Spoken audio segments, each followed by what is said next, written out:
Alors bonjour, Bonjour, raconte-nous un peu ce que tu fais dans la vie.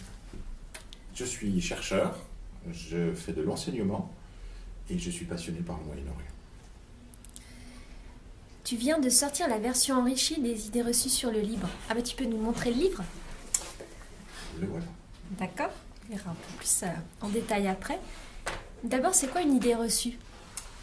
C'est une conception des choses, du monde, d'un sujet qui nous semble familier et qui en fait est basé sur des on-dit, des choses qui sont peu certaines. Et en fait, il s'agit dans mon livre, d'en faire la déconstruction. D'où vient l'idée de ce livre et pourquoi une version enrichie? Alors, l'origine de ce livre, c'est un cours que j'ai donné à l'Université de Genève et des étudiants qui me posaient des questions. Et ils avaient la bonne idée de me poser des questions intéressantes, des questions pertinentes, des questions parfois naïves, qui étaient parfois des idées reçues. Et je me suis dit, voilà, c'est parfait, il faut que je trouve un moyen de faire quelque chose avec ça. À la place de faire un livre à partir de mon cours, j'ai vraiment fait un livre à partir des questions des étudiants. Alors justement, donne-moi une idée reçue que l'on pourrait typiquement avoir sur le Liban quand on n'est pas un des meilleurs spécialistes au monde du Maghreb comme toi, par exemple. Euh, alors, une idée reçue bien connue, c'est les Libanais descendent des Phéniciens. Et en fait, évidemment, c'est pas tout à fait le cas. Les Phéniciens, c'est tellement loin que je me demande si on peut dire qu'il y a encore quelqu'un qui descend des Phéniciens. En plus, voilà, c'est une idée reçue, c'est par exemple plus contemporaine. Eh bien, je- les réfugiés syriens représentent une menace pour le Liban actuel. Une autre idée reçue, c'est le Hezbollah, dans le fond, c'est un parti iranien. Voilà. Et puis, bien entendu, une idée reçue très connue dans ce pays, le Liban, c'est la Suisse du Moyen-Orient. Ah, oui. Donc tu déconstruis toutes ces idées reçues dans ton livre. Oui. D'accord. Dans ton travail, qu'est-ce qui te plaît en particulier? Moi, ce qui me plaît, c'est de chercher, d'enseigner. J'aime l'enseignement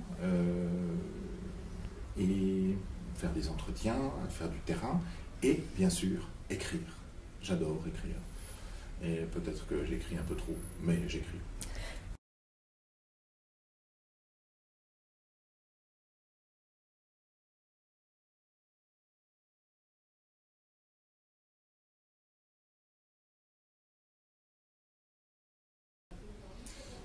C'est un intérêt déjà ancien. J'ai eu la chance de voyager au Moyen-Orient il y a maintenant longtemps, plus de 20 ans, et de découvrir parmi les pays de la région, dans un grand tour avec un ami, sac à dos, de découvrir le Liban au sortir de la guerre civile.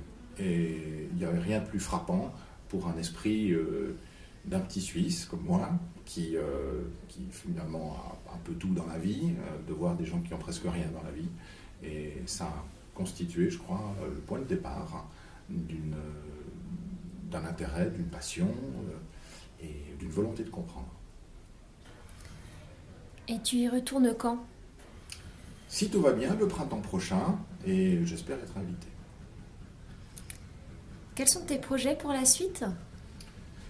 D'autres enquêtes, d'autres recherches certainement centrées autour des réfugiés syriens qui aujourd'hui représentent au Moyen-Orient un des défis majeurs si on souhaite évidemment s'intéresser aux sociétés.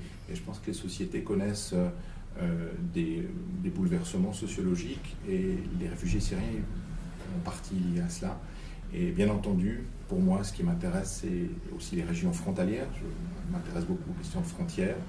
Et par voie de conséquence, la circulation des réfugiés plutôt dans la région Moyen-Orient où finalement l'essentiel d'entre eux sont concentrés. Le mot de la fin? Le mot de la fin, c'est « il vous le faut ». Très bien. Merci. Merci.